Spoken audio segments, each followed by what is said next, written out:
long before Rome rose and fell, long before the pyramids pierced the Egyptian sky, long before the armies of Greece marched beneath bronze shields, a land between two rivers, where humanity built its first cities and fought its first recorded war.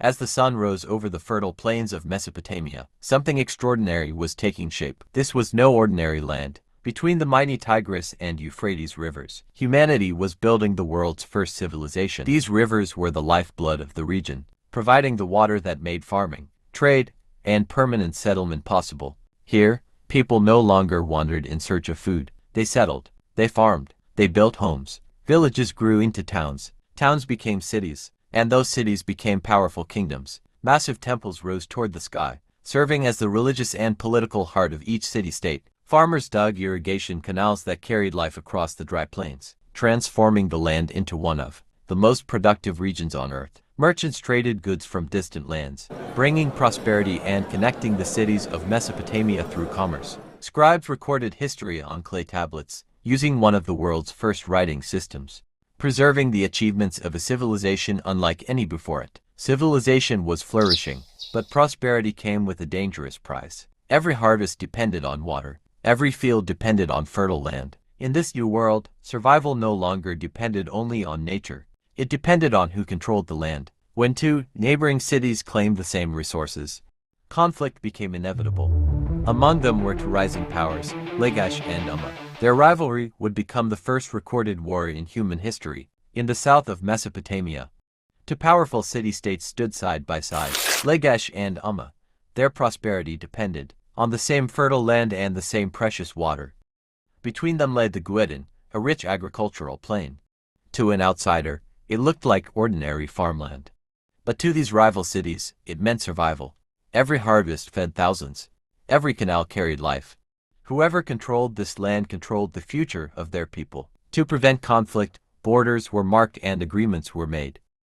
Boundary stones defined ownership, and rulers swore to respect them. But peace was fragile. Over time, those agreements were ignored. Fields were seized. Canals were diverted. The boundary that once separated two neighbors became the center of a growing crisis. Tension spread through the region. Farmers became witnesses to a dispute that neither side was willing to abandon. The conflict could no longer be settled with words. Both cities prepared for war, and history was about to witness humanity's first recorded military campaign.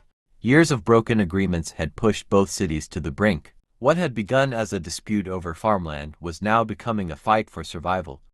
In Umma, King Ush made a bold decision. Rather than negotiate, he chose force. His soldiers crossed the disputed border, ignoring the treaties that had kept an uneasy peace for years. Boundary stones were torn down. Fields were occupied.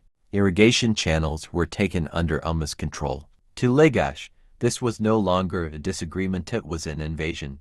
The ruler of Lagash was King Enatum, a determined leader who believed the land rightfully belonged to his people. He would not allow his city to lose the resources it depended on. Enatum gathered his warriors and organized them into disciplined ranks. Unlike scattered groups of fighters, these men trained to move as one, holding their shields together and advancing with long bronze spears. They carried simple weapons by modern standards, yet together they formed one of the earliest organized armies known to history. Their strength lay not only in their weapons, but in their discipline. Across the fertile plains of Mesopotamia, the armies of Lagash and Umma finally stood face to face. The arguments had ended. The negotiations had failed. The next decision would be made on the battlefield. In the silence before the clash, neither side could have known they were about to make history.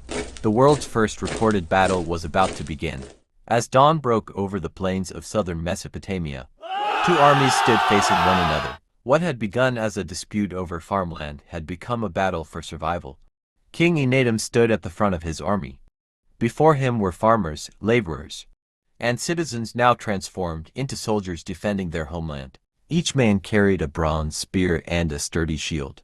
Alone they were vulnerable. Together, they became a wall.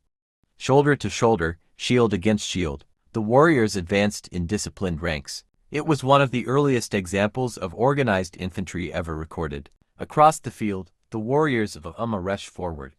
Within moments, the silence of the plain was shattered by the sound of war. Bronze struck bronze. Spears splintered. Shields crashed together as the two armies collided. The struggle was fierce, but the discipline of Lagash slowly turned the tide. As the fighting continued, the warriors of Umma began to retreat. The disputed fields were reclaimed, and victory belonged to Lagash. When the fighting ended, the battlefield fell silent. The cost of victory was measured not only in land regained, but in lives forever lost. The first recorded battle in history had left its mark on humanity. More than 4,500 years later, one silent witness still remains. A broken stone monument known as the Stele of the Vultures. Carved into its surface are soldiers marching in formation, fallen warriors beneath their feet, and vultures carrying away the dead. It is one of the oldest surviving records of organized warfare. At the center stands King Enatum of Lagash, celebrating his victory. The monument was more than a memorial, it was a declaration of power, meant to remind every rival what happened to those who challenged Lagash. The carvings reveal disciplined ranks of soldiers, advancing behind overlapping shields. For historians, these details offer a remarkable glimpse into the earliest organized armies in human history. Discovered thousands of years after the battle, the fragments of this monument allowed historians to reconstruct one of civilization's earliest conflicts and separate history from legend. Though the weapons have changed, the reasons for war remain strikingly familiar.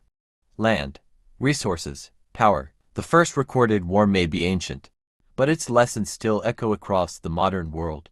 The battle between Lagash and Umma eventually came to an end, but its impact would echo far beyond the borders of Mesopotamia. For the first time, a war had been recorded in words and carved into stone, ensuring that its story would survive for thousands of years. Empires would rise, kingdoms would fall, new armies, new weapons, and new battlefields would emerge. But the struggle for land, resources, and power would remain remarkably familiar. More than 4,000 years later, the reasons nations go to war are often the same: borders, resources, security, and influence. The faces have changed, but the questions remain. The first recorded war was not the last. It was the beginning of a story that is still being written today. In the next episode of the War Files, we'll explore the weapons, tactics, and military innovations that transformed ancient warfare. If you enjoyed this journey into history, subscribe and join us for the next chapter.